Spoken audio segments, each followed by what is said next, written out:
scissors, from paper, as you wish. So from start, I will say what materials you can take. For example, I chose just usual paper and these pencils. And we will try to draw like a sketch of maybe of a towel, and maybe someone will want to do it in real life later.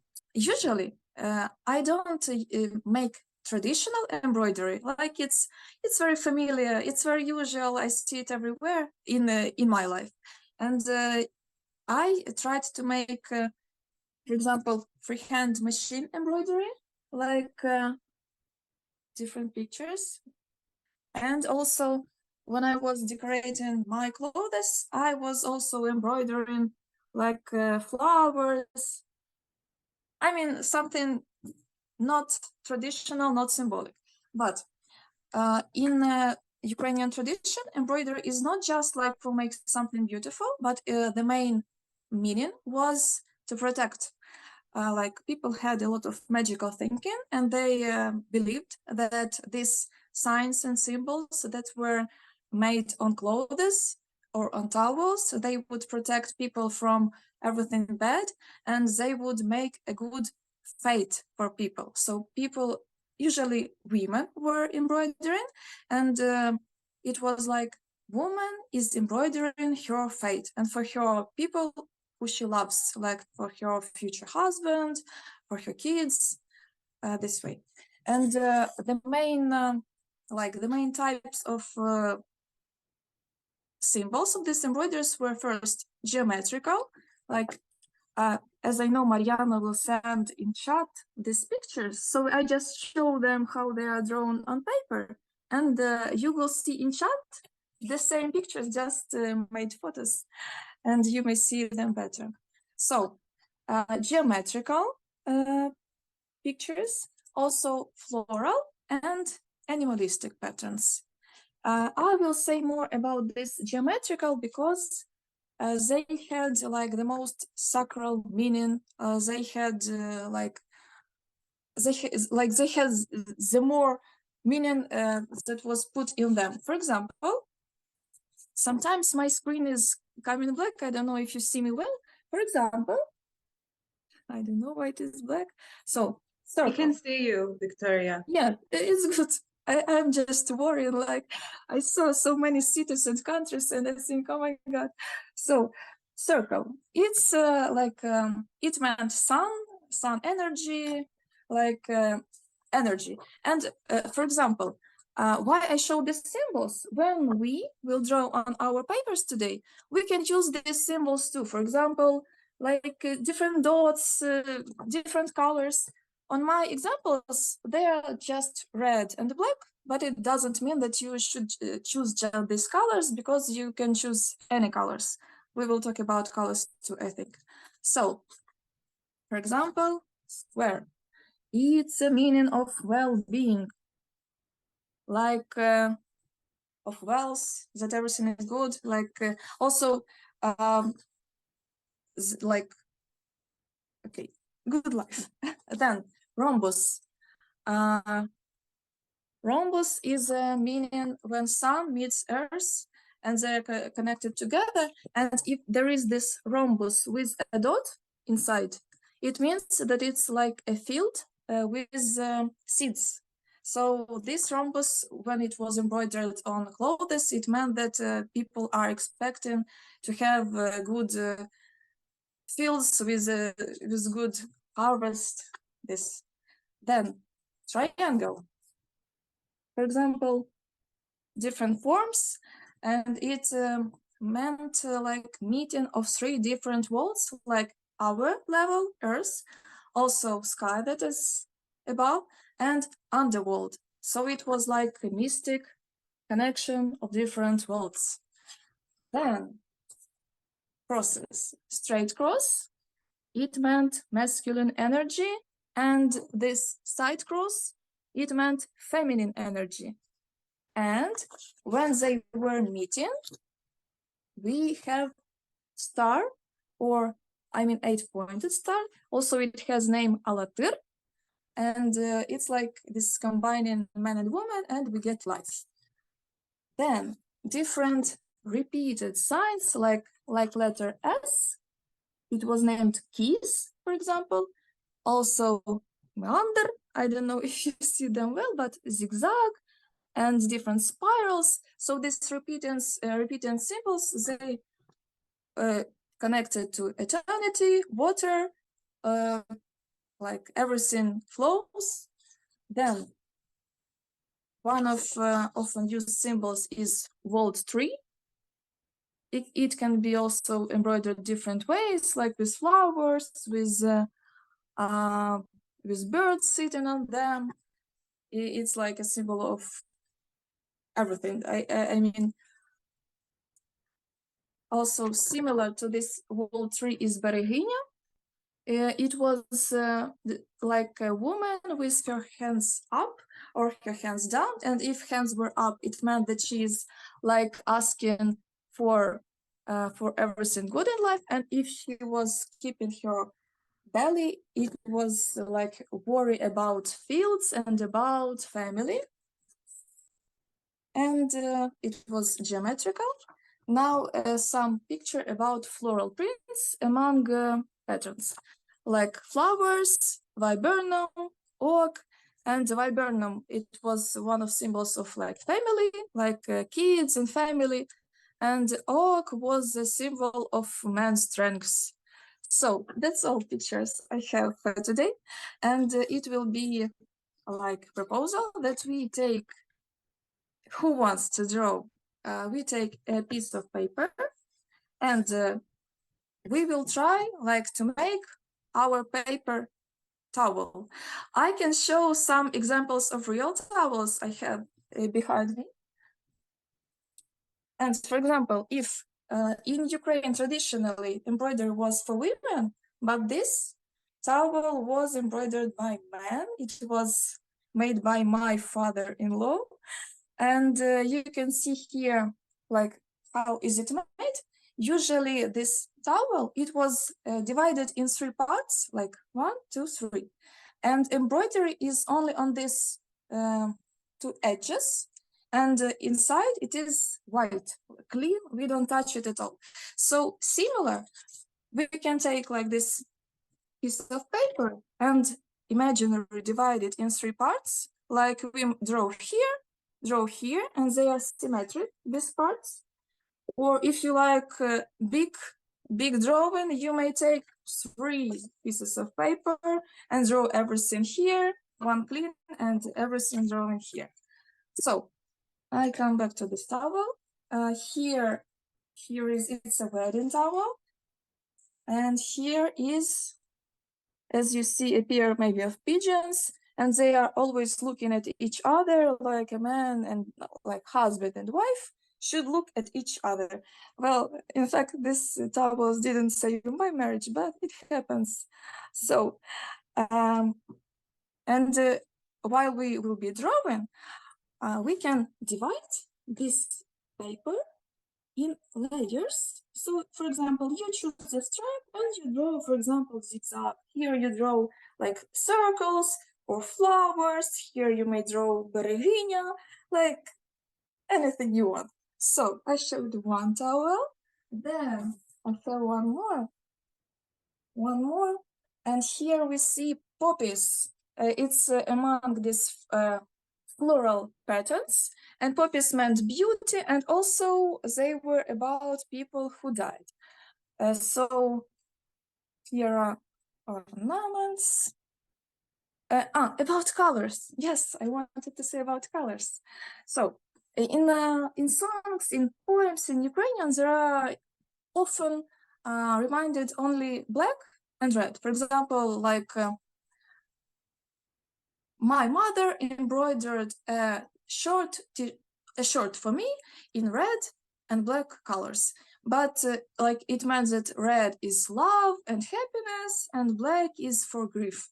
But in fact, there are some kinds of embroidery where is only black, but it doesn't mean that it's only about grief. There are different ideas that maybe it was about grief, but that in that region, it was the most easy to get black thread, that it was made of black ships. So I will take everything that. And one more. And here we see also flowers. That I showed you my canvas. And so proposal is to take paper, to divide it in 3 parts. And while we will hear discussion and we will talk and listen, we can draw like people like doodling, and we can do it too. Thank you. Thank you so much, Viktoriia. It was a pleasure listening to you. You were explaining everything so well and so nicely. I appreciate it. And I learned so much actually about some different symbols of things. So yeah, I will ask, so I have more questions to ask you actually, but I will ask in between some pauses when we speak, when our speakers are speaking. So I want to mention one thing, like why did we choose this format, yeah, of having you have the opportunity to paint or draw while you listen to these conversations? Oftentimes it's both good for focusing, like when you're doodling something. In this case, you're going to make great masterpieces of art, I'm sure. Those of you who are going to participate, and I hope that you will. But also it's a really good way to kind of you know, like when we're discussing difficult topics, I'm always in favor of having a little bit of a therapeutic kind of thing that I do, you know, with my hands, so that it's kind of easier to process in a way. So I appreciate this format, and I really do hope that you are inspired to take part and to really paint as you listen. So without further ado, I want to introduce our speakers. And I want to say also that usually with the format that we have, once our speakers, there will be a chance to have a discussion with the rest of the people present. So it's not just going to be the speaker speaking. You can have questions, but please do hold your questions for after the speakers. So I will introduce the two speakers and then we will discuss the questions. So our first speaker is Anna Khvyl, who's a sound artist and feminist activist. Anna was a member of two Ukrainian feminist initiatives, Feminist Offensiva and Feminist Workshop, and a participant in the Revolution of Dignity. During the full-scale war in Ukraine, she created an audio walk near the International Criminal Court to draw the attention of the international community to Russia's responsibility for international crimes. And then we have Sevinj Samadzade, who is a feminist researcher activist within the field of gender, peace, and security, focusing on the South Caucasus region with more than 8 years experience of working in various civil society groups in Azerbaijan and Georgia. Sevinj is also the co-founder of a small local initiative called Feminist Peace Collective, and she is currently involved in conceptualizing and practicing feminist peace resistance across the South Caucasus. So I welcome our speakers, and we will start with Anna, and we will start with the first question. What relation do struggles for anti-imperialism have with one another? So Anna, please go ahead. Thank you, Milena.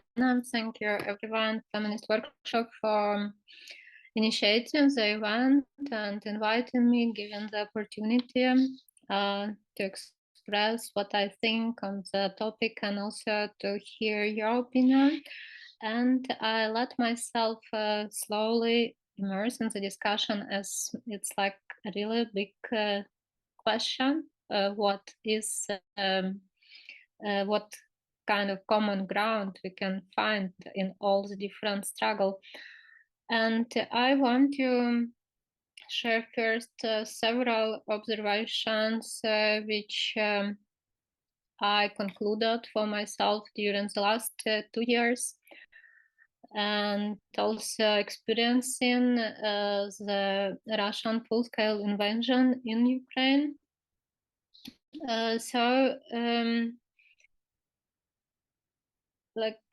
Anti-imperialism struggle, I think, can mean a lot of different things, and it's always important to, when the war is still ongoing, like in case of Ukraine and other places, it's important to both to have long-term vision how we are going to deal with it, and also to have a profound historical knowledge to understand the dynamics.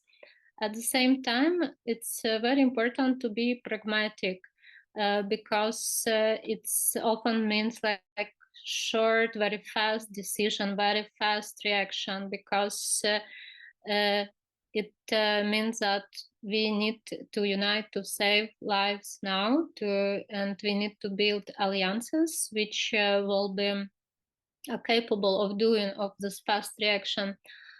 So I found this as a challenging context to like be both like profound with what we do and what we think, and also to react fast. And in terms, when we deal with conflicts which are already in the past, like for example, in Ukrainian history, it's also a conflict between Ukraine and Poland, which still is echoing in our history, but it's already, we don't have to act, we don't have people dying as a result of this conflict. So we have an opportunity to like go into like discussions and more profound things. And yes, how it, I think that it's important to keep in mind that we also can build some alliances which are capable of saving lives, human lives now. And I believe that these alliances should rely on rules, on consistent rules where like any human life matters equally. And also the second thing which I think about what can be like what characterizes our try to unite in our struggles, it's also we need to unite, like to be capable of both, to differentiate between all the conflicts and not to project, like it's often like question who you support, this or that, who you support, like which nation you support. When often the question it's about some rules, what kind of values we support. So I believe this, to think this way is time consuming, because in each and every situation we need to make our opinion what is going on there, and it requires a lot of efforts, and so at the same time when you are a part of the war yourself, and you know how it looks, it's impossible not to project your own experience when you see photos of causalities, and you always like, so I think it's also something to be aware of while looking for solidarity, is that we need to have both skills to look at the other conflicts with a new perspective, not projecting like the same logic which we know from our conflict. At the same time, we need to be able to stay sensitive to other human destinies. So I would like to start with this two thoughts as a vague answer to your question, but I hope it will be a chance further to go into details. I think maybe to be vague, it's also something which we as Ukrainians try to avoid, because when you are a part of the, like when you fight for your survival, you want other people also to be precise with what they say, like, but at the same time, I let myself this intro just to look for common ground between different contexts, and I hope to go into more details later. Thank you, Anna. I think it's always not easy to be the first one to go, so I think that it's not about vagueness, it's more about breaking the ice. And now, Sevinj, I put the pressure on you. Can you? So the question again, so what relation do struggles for anti-imperialism have with one another, according to you?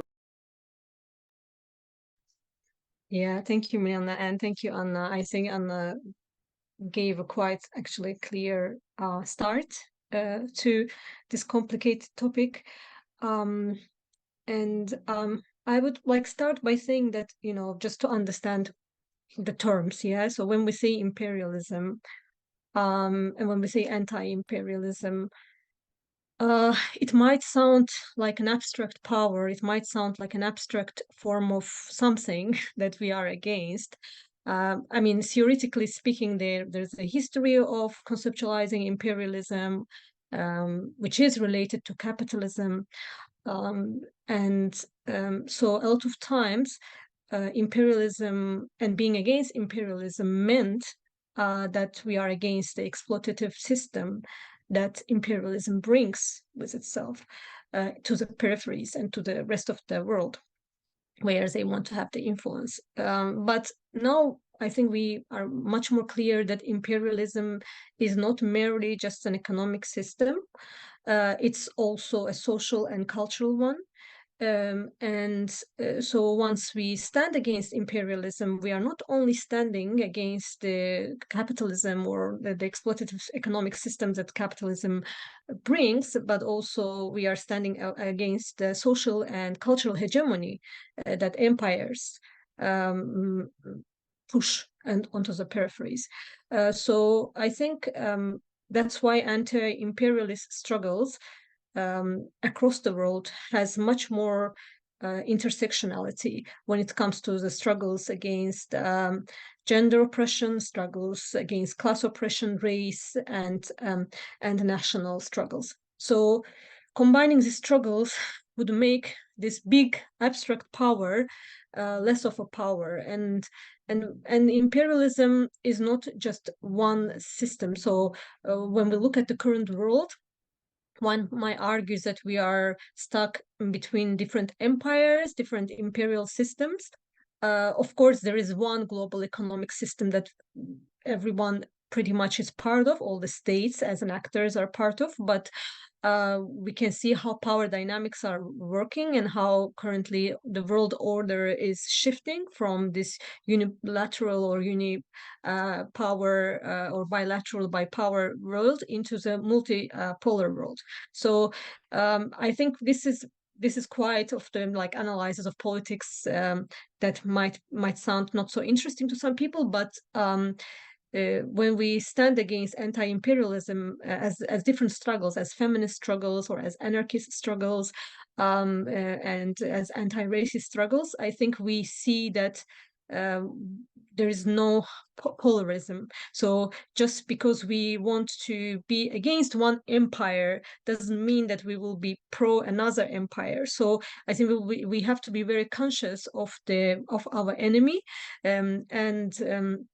and our enemy as a system that perpetuates all this continuous state of violence. And of course, patriarchy in itself is quite connected with this form of perpetual violence.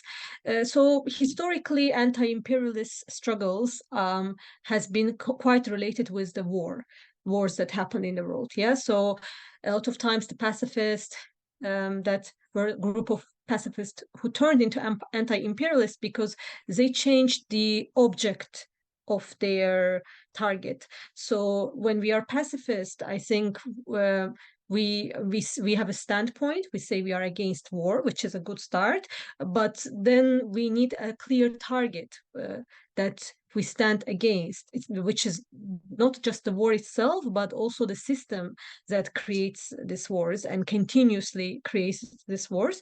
So anti-imperialist struggles, I think, should unite, especially at these times where we see this change and this global hegemonic contests among different imperial powers. We see how they are connected. So when all these evil powers are connected, why can't we be connected? So when they get so much power through their economic system that is dependent on each other through this globalization, I think we also need our solidarity, of course, our intersectional solidarity, so that we can all stand against this immense power. And sometimes I think we also underestimate our own power when it comes to our stance. But today, if we look at a lot of anti-war struggles in the world that is happening, I think they are getting connected. And I think some of the groups, especially the groups who are standing against the evil, I think they find their solidarity. And here I agree with Anna that we have to have a baseline as a value system, what we support and what we stand against. And if we just don't think of human life as a valuable framework, if we don't, if for us some lives are valuable and some lives are not, if for us some lives are grievable and some lives are not, I think if we make this kind of distinction, even within our struggle, I think there will be a hard time for us to connect and to fight this larger power. So we definitely need a strategy to connect our struggles. And here comes the tactics. Yeah. So what kind of tactics do we think of when we join our anti-imperialist fights together? Do we understand each other? Do we have a common language? I don't mean language as a as a language, but as a communication. Do we have a common language that we use to put our strategy forward? Do we contest our griefs or our oppression, or instead do we give space to each other to connect the oppressive, the result of the oppressive systems that we have been facing? So yeah, I mean, I talk a bit more abstractly, but like practically speaking, we shouldn't be left in between all these ideologies and positions that push us towards one direction to another. I think we have to be very sober and conscious about the information that we are getting, first of all, especially about the contexts that are outside of our own context that we are in. And also, I think we need to communicate much more often, which requires resources. So that's another challenge. But the main, I think, the center of our solidarity can be through mutual aid, which doesn't necessarily needs to be a resource. I mean, sometimes it needs to be a resource, like a material resource, but sometimes it can be just an information itself. Sometimes it can be just a dialogue itself, just a conversation itself. And only after that our struggle will be massive.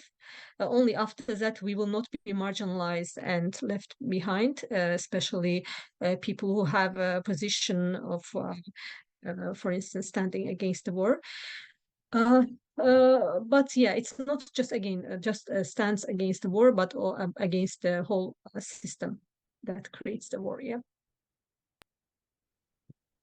Thank you, Sevinj.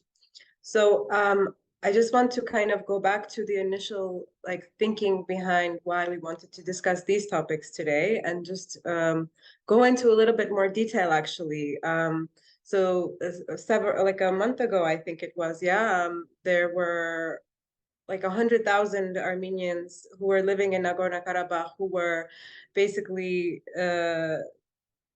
dislocated. I mean, basically like an ethnic cleansing took place in front of the whole world, and these people are no longer able to go back to their homes, just as a similar situation happened in the 90s with Azeris who were living in Karabakh being displaced.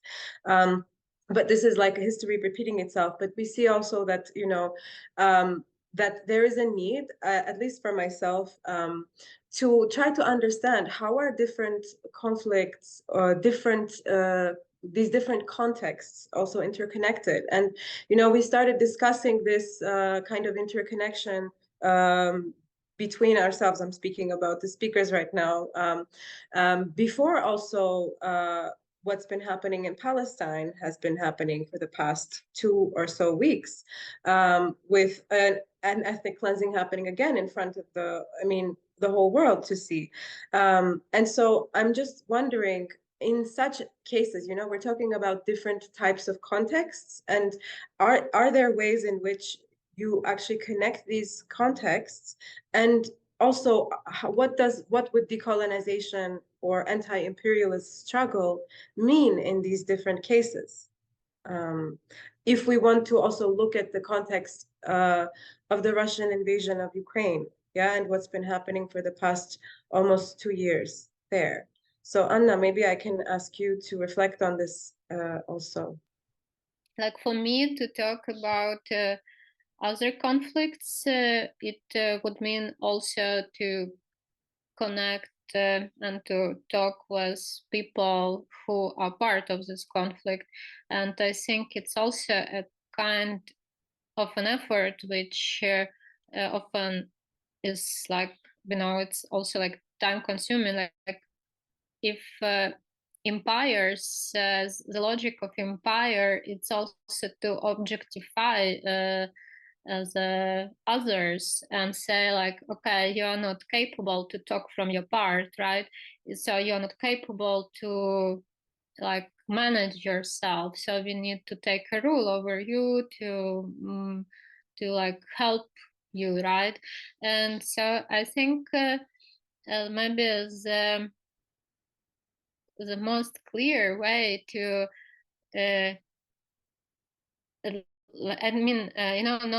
to start with is to also to reject this logic and to let people tell you what is happening with them. And it can be more difficult than it seems, because social media provides us with all sorts of challenges and possibilities to like write someone who is witnessing the attack on the in Israeli territories, who is witnessing the attack in Gaza, also in Ukraine, but also Israel like algorithm, how it works, and it's often not clear to whom people respond when they make a statement, and it creates this also like miscommunication and kind of trends that you got in social media is one of the trends. And not to get too much into details, but I think to be informed and to develop your own strategy, how you make your own opinion on the situation, and which is a ground for you to speak up, how you work with information, and how you let the voices of people to reach you. So I think that the act of it is like is anti-imperial. Context. I think when we talk about invasion of Ukraine, invasion of Karabakh, and now the potential invasion of Gaza, I think we have to really understand, first of all, that it's not never and ever a neutral conflicts. Yeah. So one of the things that we have to understand, and I think this used to be a big argument in academia as well, like in the conflict studies, which I studied, and a lot of discussions that conflicts can be resolved through mediation, through through peaceful means, through liberalization, through democratization, and all this kind of arguments of liberal peace and so on, which deteriorated and which proved itself wrong because of several reasons. And one of the reasons is to understand the power relations and to understand the context of how these powers are created and disseminated. So, for instance, the case of Karabakh, when we're talking about Karabakh and when we talk about even like beyond decolonization, yeah, so what happened in 2020 with Azerbaijan winning a war and further taking its power further by creating alliances in the region and making sure that this conflict that looks just to Azerbaijan also should look just to the world. And they also created two forms of narratives, for instance, one for the internal audience, one for the domestic audience, and one for the international audience, how they justified what they did. And obviously here comes the question of how this international order and international system should assess what is happening. Like, for instance, why when we need a ceasefire in Gaza, UN resolution on a ceasefire is not supported. Who needs this war? Why we need this war? Why, when Azerbaijan invaded Karabakh, nobody stopped Azerbaijan?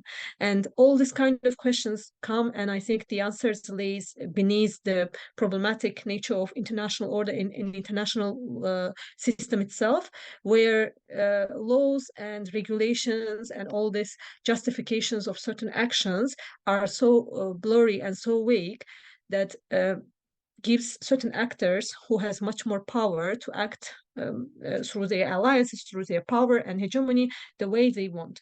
And but we shouldn't forget about the context. For instance, the context of Azerbaijan and Armenian conflict seems pretty much used to be on the kind of similar power dynamics, because both of them were peripheral countries, but both of them when they did their nation state building process historically were divided between Ottoman Empire and Russian Empire, and that's why the conflict erupted, and so on and so on. Yes, and the Soviet period we can talk about.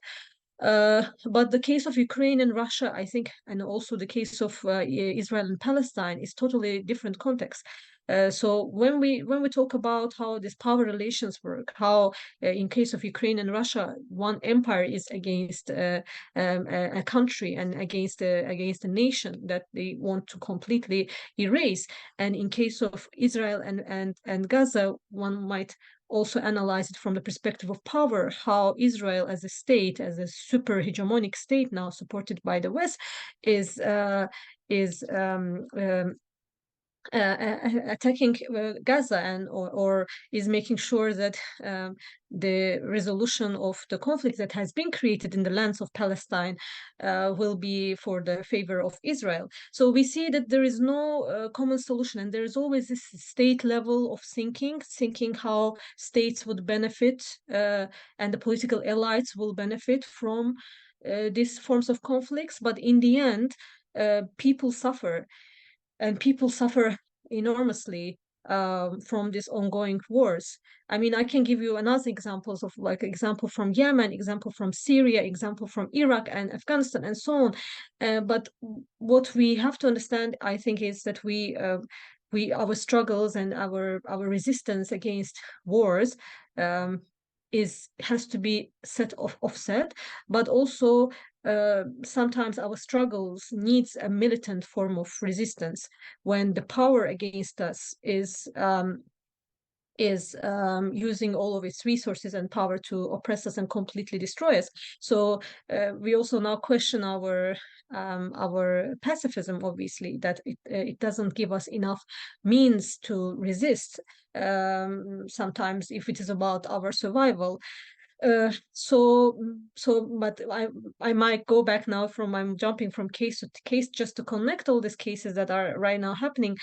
But with for instance case of Karabakh, after 2020 was left already quite in a fragile state, and Azerbaijan used the blockade as a method to control the people's lives there and control the resources that were going in. And if you think of this as a method, how they did it, now you look back to Gaza, when Gaza has been in blockade since the 2000s by Israel, and all these checkpoints and so on. With Azerbaijan, through its power and through its methods, did whatever they wanted. I mean, as a result of their war, as a result of their total war, they get their total victory. But now it's not over again. Azerbaijan wants more and probably will act on it. I mean, who knows how much level of aggression they might use or not. But with Gaza now, like, think of these parallels, yeah, how the state learnings happen, how all these techniques, all these tactics of war is being used, and what information we get when we talk about, for instance, Hamas attack on Israel.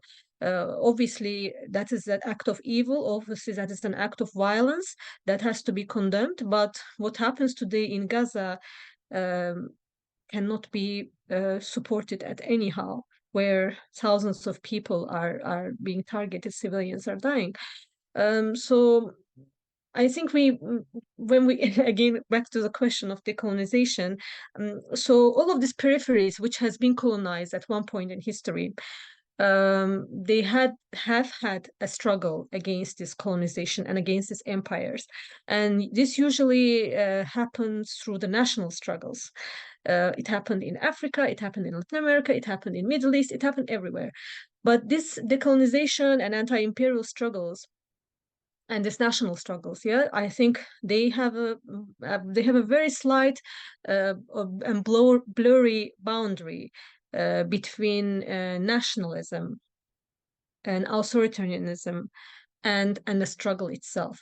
So today, I think we are back in times when the decolonization is becoming a new form of resistance, new form of thinking and consciousness. But we have to be again very conscious about how our decolonial thinking is as a method, whatever we use as a tool to decolonize ourselves from the oppressor, from the colonizer. What is the end of it? So what is the end of our means, basically?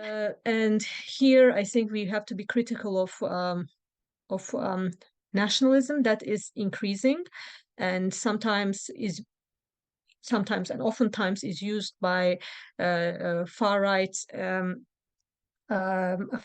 groups that uses momentum when the liberal struggles are not enough to offer.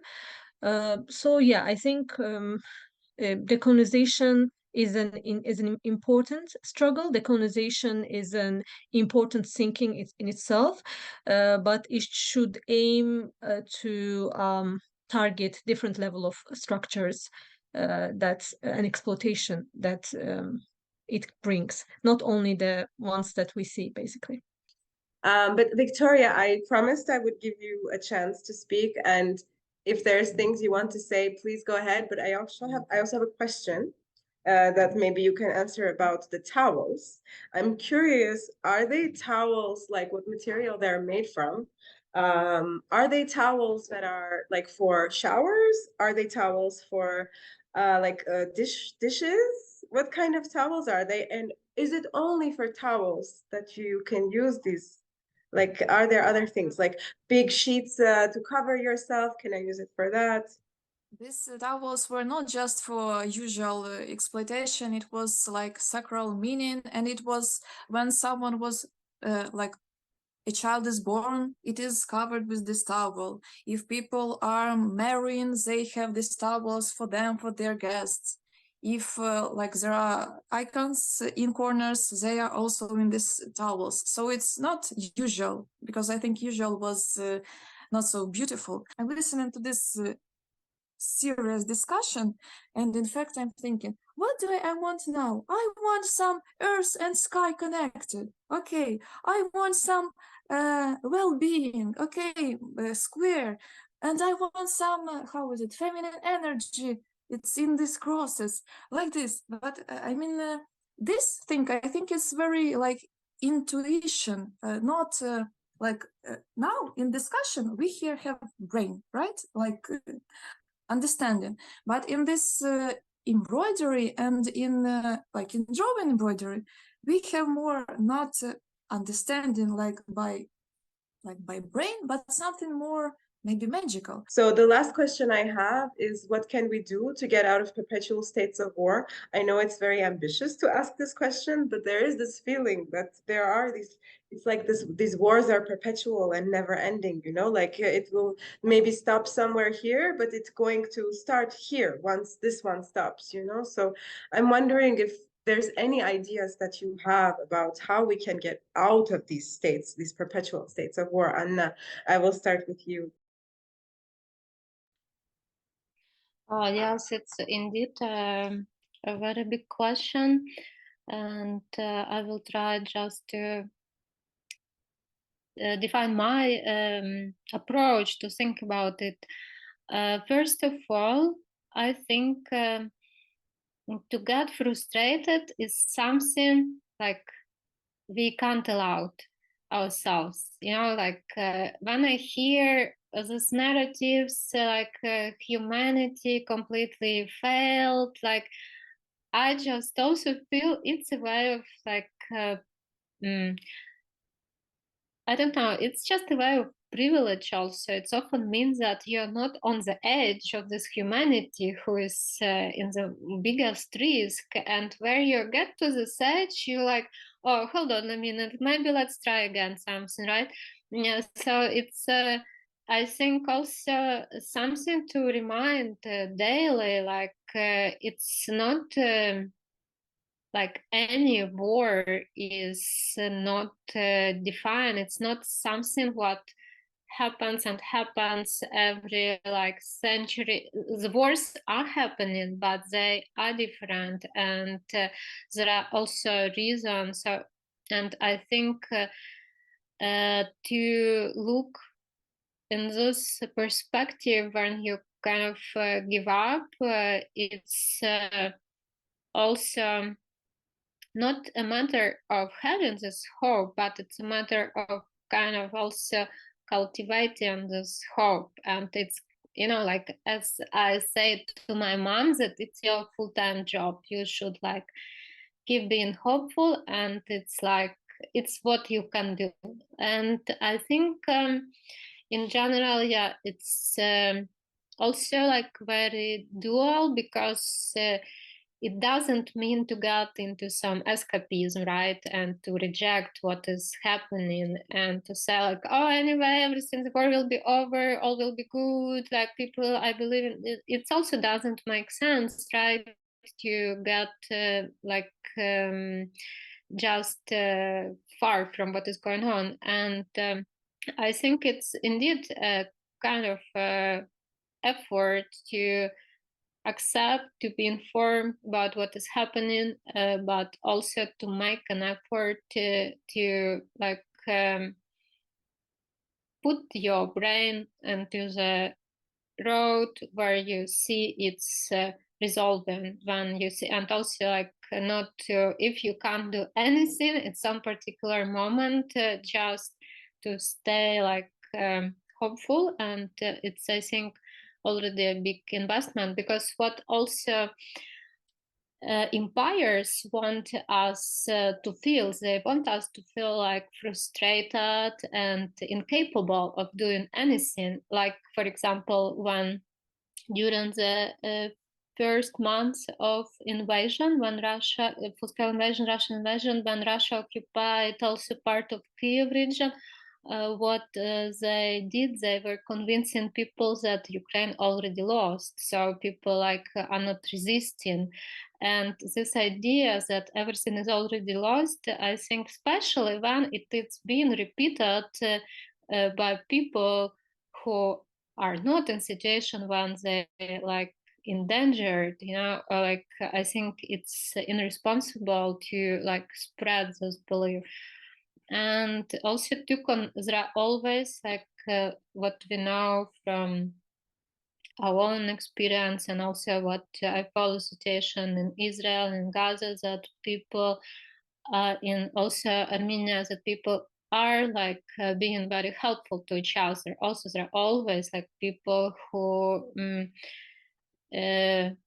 try to be like very practical in saving lives, and it's also incredible. So I think there is always a chance to support such people. Yeah, so it's yeah, like one of the things I'm thinking, and another one is more like high scale. It's about international law, and so like I personally like also have a lot of criticism to how it is now, how like International Criminal Court is designed, and also you know that on the moment of launching full scale invasion, Russia was a member or a head of this UN Security Council, which is ridiculous. And then it was no procedure how to resign it from this position. And it's really like how you can treat all the security system seriously if such things happen, that it's just not designed what to do. Like, you know, we have like this international law, and the big gap of it is indeed how to bring justice, how to punish. You know, that we agree that we won't invade each other, but it's not often saying what if some of us break this agreement. And so, but in any case, I think that I believe in international law, and I think it's also what can help us to define what we support. If we don't like some laws, if we don't like how international legal system looks right now, then we should discuss and change it. We need to reform it. We need to like check if interests are equally represented there. So it's obviously like a lot of work, but also in human history, it's something really recent, because for many wars, like till now, they were almost never any side like legally punished, or punished to the extent which at least in some percent would reflect the amount of harm made by the side. So we have like cases of a Nuremberg process, of Balkan War, but it's often like just a tiny percent, and it happened also so many years after that it was already impossible to like put people bring people into responsibility. So I think because it has never happened before to the full extent, if we would work on it and we create some system, if at the moment we don't know how to punish the state which is breaking international law, it doesn't mean that it doesn't work. It only means that we should come up with a system how it would work. I want to mention that when Viktoriia speaks, I get so inspired. I feel like the dynamics change as soon as Viktoriia enters with all the art, and it's really fascinating and very beautiful. I appreciate it. Just to continue on what Anna was saying about the states. So who does these wars? Yeah, the question is who is the cause of all this perpetual state of violence? Who does all these wars, and who is part of this arms trade that are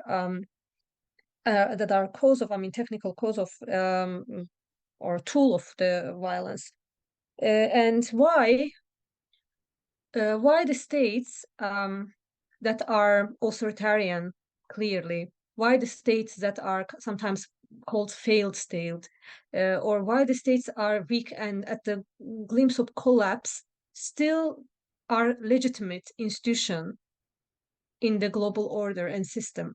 So when we look at how international system works, international order works, it clearly legitimizes any state.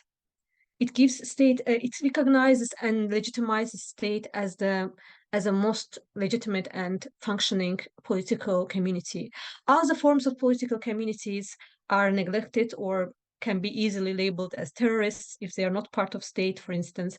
Like just as an example, like look at Afghanistan. Before Taliban was a terrorist, but now Taliban is recognized as when it comes to the power of the state. So really this blurry distinction of authoritarianism versus democracy also comes to the picture.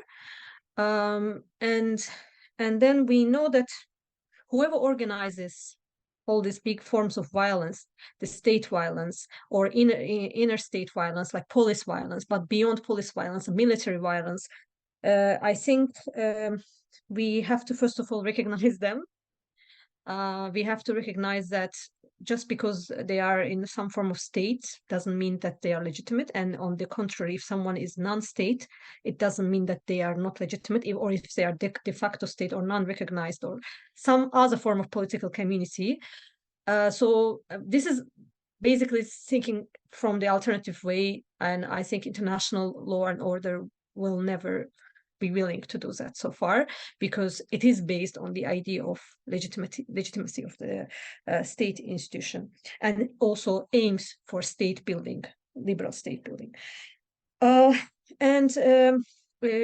Perhaps realistically, what we can do as some form of resistance or struggles, or someone who is in academia, or someone who is an artist, or someone who is, in different places, someone who has their wage job daily they are dealing with, and at home they are coming tired and watching the news and getting even more hopeless.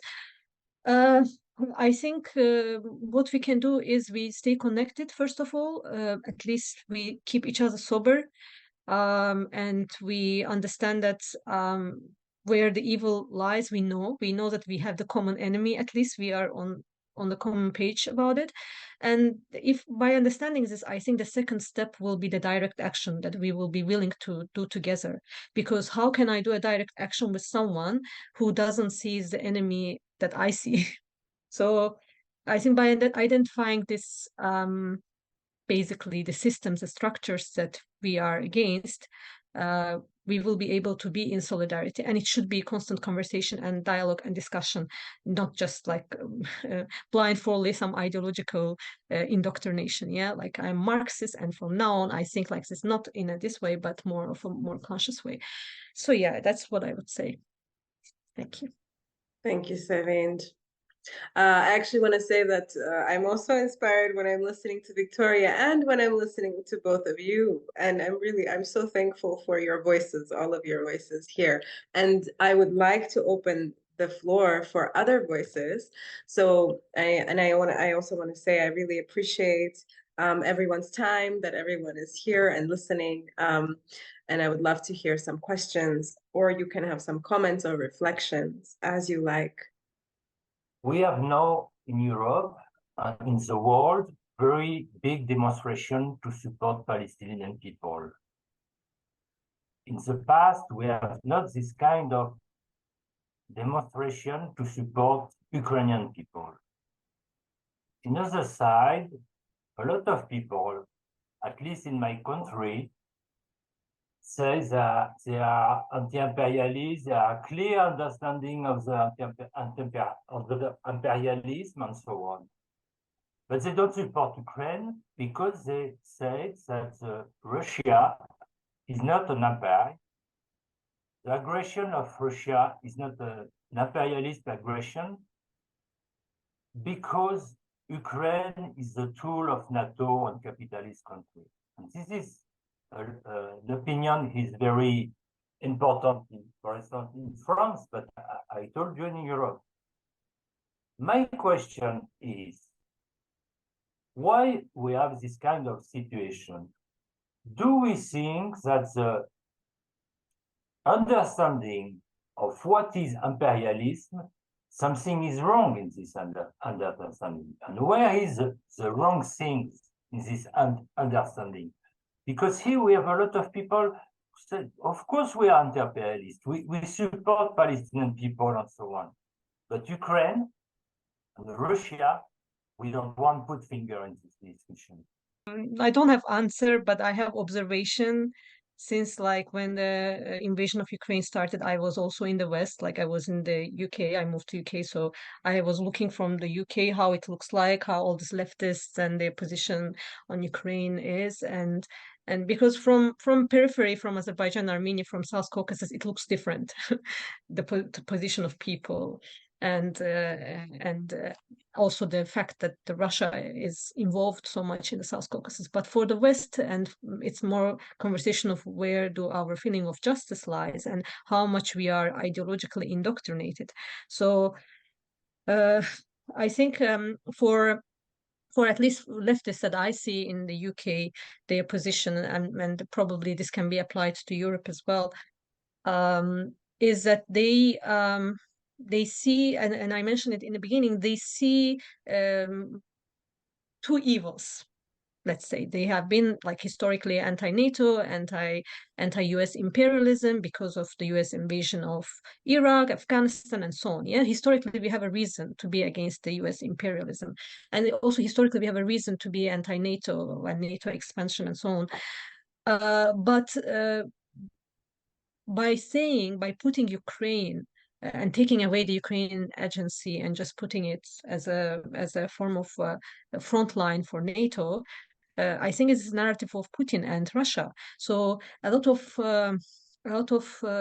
Western leftists, they have been repeating this narrative sometimes, even if they say we are against the war, but we are against the both empires. We are against the both imperialism. So Ukraine shouldn't be a tool for the West and so on. But this kind of narrative is what Putin is saying. So and I would say that historically probably they need to get out of this box, the Western leftists, and they need to understand the context of Ukraine. They need to understand how the history of Russian imperialism and colonialism worked in Ukraine. It's the same way of understanding what is happening in Gaza and with Israel. When we condemn what Hamas is doing and all the violence against people, we also condemn what Israel is doing against the civilians in Gaza, but we also see the larger context, which is the context of colonialism, Israeli colonialism in Gaza, and the same way with Russian colonialism. So there needs to be understanding of this context, and I think sometimes people in the West are not really very much familiar with our contexts, and goes along with the narratives. When you don't know context much, what you do is you just trust your ideology. You say, oh, I am against imperialism. Yes, I'm against imperialism, so it means that I should be against NATO automatically. Of course, I have to be, and then I have to be against US, and then who is related to them, I have to be against as well. So it's a very simple way of, and I think, thinking. I agree what was Sevinj said, and I see that sometimes the discussion inside one particular political context of one state, discussion about what is happening somewhere, it's pretty much a discussion between the society itself, like it's full of projections, so what people think of their government, so in a way sometimes I also met, unfortunately, in feminist circles, I also met a lot of misunderstanding regarding Ukrainian armed resistance, and that it was also like this call for ceasefire, which didn't explain what it means. Like ceasefire sounds good, but in each particular context, it would mean different things. And and I think sometimes this types of ideas, the discussion, like what you were talking about, Patrick, that I think it's also a projection of a discussion between some group of the society with their state representatives more than the discussion about what is happening actually in Ukraine. I think it's one part of how it can be explained. I think it's not only about friends, and I don't know that much actually about that context, but I know about the US that it's often like people who are critical to some particular decision of their government, they also can be critical to like some other decision of their government, while it's the same logic of objectification. Like, why not to see on this conflict separately and not to make your mind of it? It's a question to Sevinj. I'm not sure if it's like I'm just really curious I'm really curious about your work, but in what you do, it's really hard to phrase. I basically would like to ask about whether you could share any material, practical examples of the work that you do or that you know other people do that maybe embodies any of the things that you were saying, like in your context. Because I must say that I struggle quite a lot to find, like, it is difficult for me to navigate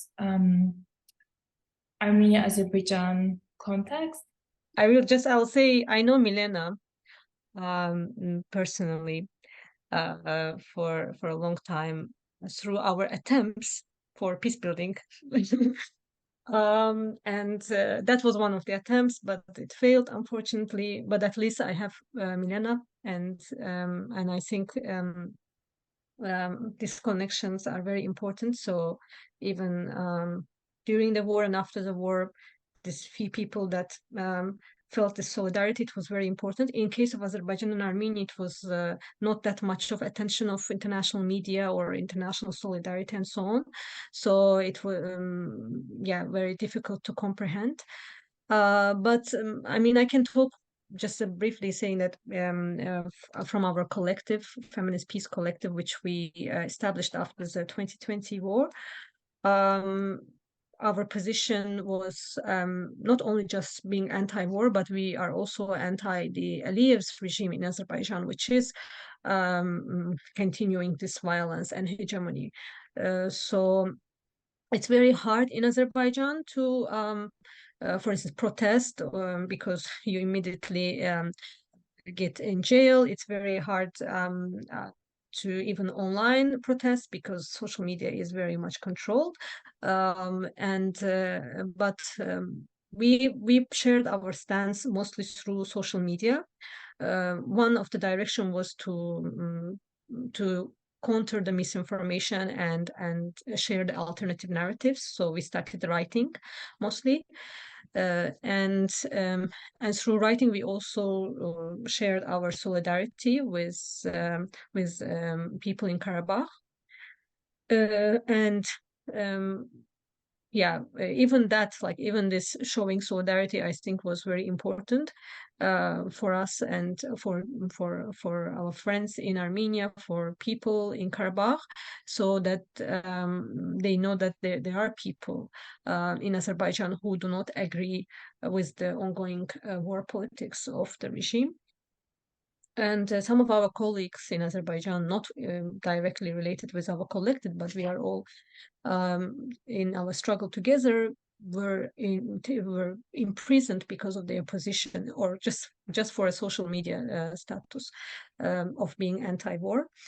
But the resistance continues. So this consciousness has been raised. I think for Azerbaijan, it's a bit different because in the 90s, Azerbaijan lost the war, and lost the territories. So now saying that I am against the war and I don't want war, for them was meaning that you are betraying and you don't want the territories back.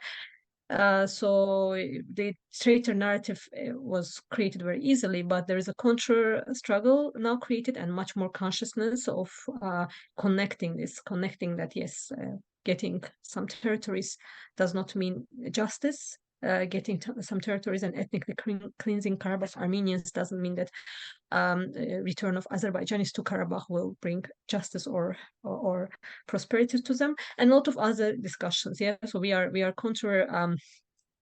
creating a counter narrative, or at least trying to create. But yeah. So far, this is what we are doing. I mean, it's mostly online activism, and most of us are not currently based in Azerbaijan. I would like to read a comment from Hamida. Hamida, this comment is making me want to cry, seriously. I know Hamida. I came here with frustration. I wasn't sure how to process. I was talking to my brother as I joined this session, and I found out that he volunteered to fight in Israel. He has 4 children and is 40 years old. His justification was always and still is against everything I believe and fight for in this world. And I'm in a lot of pain because the contradictions in me are tearing me from the inside. Most of my childhood, I was scared to lose a brother, and now I'm not sure I like having one with so much cruelty within. I'm trying hard to give myself and my family empathy, and in this kind of hard and complicated times, this session gave me some tranquility and hope. For the context, I am from Azerbaijan, and my brother emigrated to Israel when he was 13. Yeah, I know I'm the moderator and I'm supposed to hold a very heavy space, but like I just want to cry right now. Yeah. I think that we are living in very like heartbreaking times for the past several years. And I am very grateful also for this kind of spaces. Actually, Yosh, Mariana, like thank you for bringing me into this kind of initiative and asking me to moderate. I feel like I'm kind of going through some therapy here, you know? I mean, it's not. I'm happy to be taking this role, and it's really a joy for me to listen to people and to be inspired each time. I'm very inspired. So I think that we can actually end here. I don't know what I wanted to say while listening and drawing. So when I was just preparing for this meeting, like reading about embroidery, these meanings, I thought that life was never easier for those people who lived years before. I mean, they also were struggling, trying to survive and everything, but they were still doing all these beautiful things all the time in these conditions where it's hard to survive. And also, I'm grateful to Sevinj, I hope I pronounce the name right, for this comment that like even talks about art, they change the energy. I think like maybe it's one of answers, like what can we do even when there's a war and I mean hard times, we still can make art.